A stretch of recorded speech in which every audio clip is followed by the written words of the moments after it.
ఒకనాడు తెలంగాణ రైతన్న ఆనాటి నుంచి ఈనాటి వరకు ఎక్కడికి వచ్చిండో ఒక్కసారి ఆలోచన చేయండి.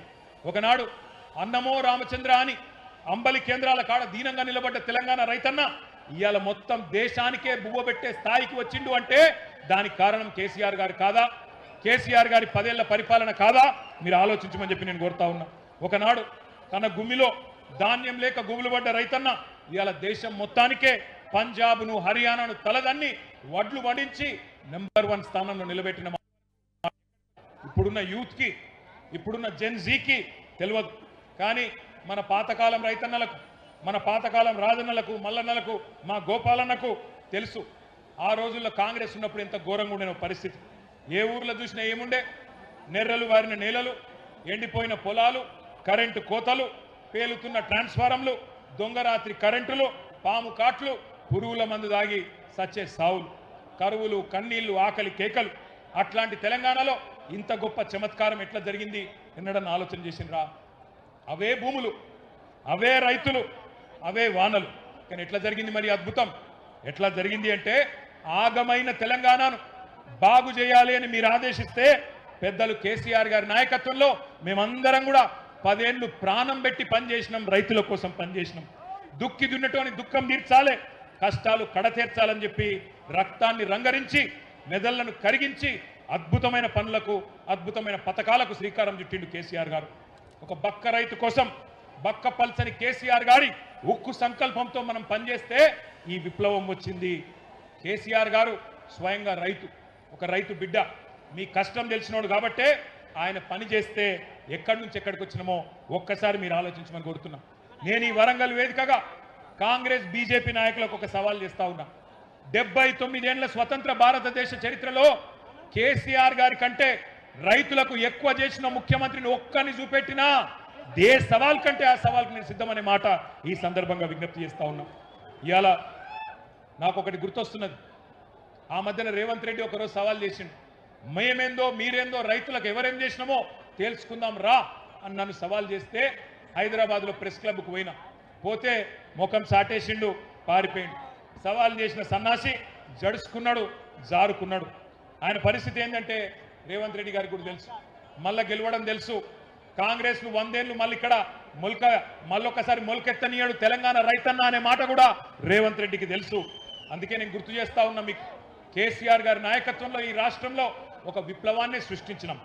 రైతు బంధు కోసం 73,000 కోట్లు, రుణమాఫీ కోసం 29,000 కోట్లు, 24 గంటల కరెంటు మీకు ఇచ్చేందుకు 1,00,000 కోట్లు, కాళేశ్వరం, పాలమూరు, సీతారామ, మిషన్ కాకతీయ సాగునీటి ప్రాజెక్టులకు 1,60,000 కోట్లు, ధాన్యం కొనుగోలుకు 1,32,000 కోట్లు, మిషన్ కాకతీయకు 24,000 కోట్లు, రైతు బీమాకు 6,000 కోట్లు, రైతు వేదికలు, రైతు కల్లాలు, రైతు చల్లగుండాలే, పల్లె పచ్చగుండాలని చెప్పి 5 లక్షల కోట్లు, అక్షరాల 10 ఏళ్లలో 5 లక్షల కోట్లు ఖర్చు పెట్టిన నాయకుడు రైతుల కోసం కేసీఆర్ గారు. అందుకే దేశానికి తెలంగాణ అన్నపూర్ణగా అవతరించింది. ఎకరానికి 3 లక్షలు పల్కని భూమి 30 లక్షల రూపాయలు దాటింది. ఇవాళ భూముల విలువ అట్లే ఉందా? వరంగల్లో భూముల విలువ తగ్గిందా, పెరిగిందా? ఇది వాస్తవం. రైతుకు కేసీఆర్ వచ్చినాక గుండె ధైర్యం పెరిగింది, ఆత్మహత్యలు ఆగినాయి. అప్పులు తెచ్చి కేసీఆర్ ఏం చేసిండు అంటే గిన్ని పనులు చేసిండు. మరి ఇలా నేను అడుగుతున్న కాంగ్రెస్ నాయకులను, మీరు 2.5 ఏళ్లలోనే 3,70,000 కోట్లు అప్పు చేసిండ్రు. ఏం చేసిండ్రు? మరి ఎవరిని ఉద్ధరించిండ్రు? రుణమాఫీ చేయలే, రైతు బంధు ఇయ్యలే. మరి ఎవరిని ఉద్ధరిస్తున్నారు? ఈ పైసలన్నీ ఎక్కడికి పోతున్నాయి? ఆలోచించండి. ఇంకొక మాట కూడా దయచేసి నేను గుర్తు చేస్తా ఉన్నా. పచ్చగా ఉన్న తెలంగాణలో ఏపుగా పంట ఎదుగుతున్న టైంలో చీడ పురుగుల్లాగా కాంగ్రెస్ వాళ్ళు సొచ్చి మరి మొత్తం దేశం మొత్తం మర్చిపోయిన పార్టీ కాంగ్రెస్, దేశం మొత్తం వదిలించుకున్న దరిద్రం కాంగ్రెస్. మరి మనోళ్ళు తెచ్చి నెత్తి మీద పెట్టుకున్న పాపానికి ఇలా భూముల ధరలు పడిపోయినాయి, ఆగిపోయిన ఆత్మహత్యలు మళ్ళా మొదలైనవి. ఇప్పుడు ఇక్కడికి వస్తుంటే వార్త వచ్చింది, మంచిర్యాల జిల్లాలో లక్షెట్టిపేటలో ఈరోజు పొద్దున్నే వరి కొనుగోలు కేంద్రంలో గోడ కూలిపోతే 4 రైతులు అక్కడనే చచ్చిపోయారు.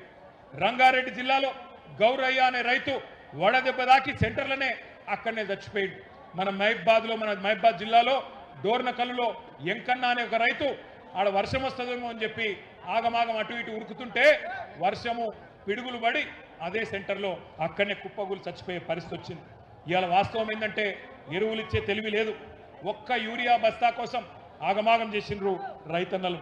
వానల్లో ఎండల్లో పడిగాపులు కాసేటట్టు రోడ్ల మీద ఇబ్బంది పెట్టి మరి చెప్పులు మళ్ళీ లైన్లో పెట్టే పరిస్థితి వచ్చింది.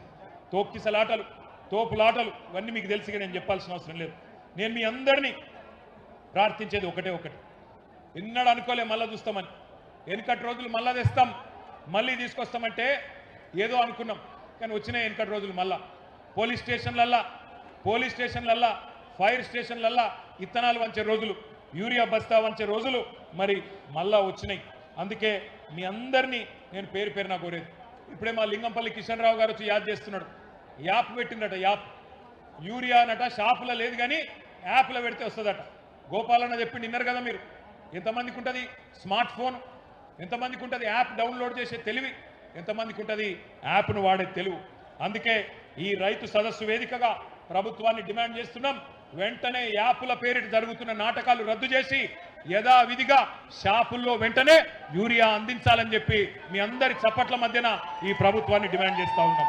అట్లాగే ఇంకొక విచిత్రమైన విషయం, పైన ఢిల్లీలో బడేబాయి ఉన్నాడు కదా, ఆ బడేబాయిని చోటేబాయి నకలు కొడతాడు. బీజేపీ వాళ్ళు కూడా ఆ మధ్యకాలంలో కిసాన్ యాప్ అని తెచ్చింది ఒకటి, కిసాన్ కపాస్ యాప్ అని. దాన్ని పత్తి రైతుల కోసం పెట్టింది.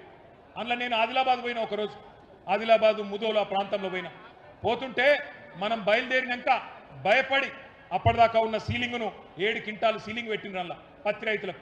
అది ఎత్తేసి మళ్ళా కొనుడు మొదలు పెట్టింది. మరి ఇవాళ రేవంత్ రెడ్డిని కూడా నేను గుర్తు చేస్తున్నా. మోడీ అంతటోడే దిగొచ్చిండు రైతుల దెబ్బకు. 4 నల్ల చట్టాలు తెచ్చి రైతుల గొంతు కొయ్యాలని చూస్తే ఢిల్లీని చుట్టుముట్టి దిగ్బంధించి మోడీ సంవత్సర కాలం తర్వాత క్షమాపణ చెప్పేటట్టు చేసిన ఘనత ఈ భారతదేశంలో ఉండే రైతన్నలది. నువ్వెంత, నీ స్థాయి ఎంత అని చెప్పి నేను అడుగుతా ఉన్నా. అట్లాగే ఇక మీకు కొనుగోళ్ల గురించి అయితే నాకంటే బాగా మీకే తెలుసు. మక్కలు కొనేటోడు లేడు, జొన్నలు జొక్కేటోడు లేడు, వడ్లు కొనేటోడు లేడు. ఇవాళ రాష్ట్ర వ్యాప్తంగా గందరగోళమైన పరిస్థితి ఉన్నది. మీ అందరికీ తెలుసు. ఇక మేడిగడ్డ విషయంలో మీకు ఒక్క మాట మాత్రం చెప్పాలి. మొన్న మొత్తం హైకోర్టు తీర్పుతోని స్పష్టత వచ్చింది రాష్ట్ర ప్రజలకు. కాళేశ్వరం పేరు మీద ఇన్ని రోజులు చెప్పిన జూట మాటలు అవాస్తవాలను తేలిపోయింది. ఇప్పటి నుంచి ఎవడన్నా కాంగ్రెస్ ఓడు 1,00,000 కోట్ల అవినీతి అని మాట్లాడితే ఎడమకాలి చెప్పు తీసుకొని కొట్టాలి. అవినీతి ఎక్కడిదిరా నా కొడక అని. హైకోర్టు తీర్పిచ్చినాక ఇంకా ఏంది నీ డ్రామా అని నిలదీయాల్సిన బాధ్యత మన మీద ఉన్నది.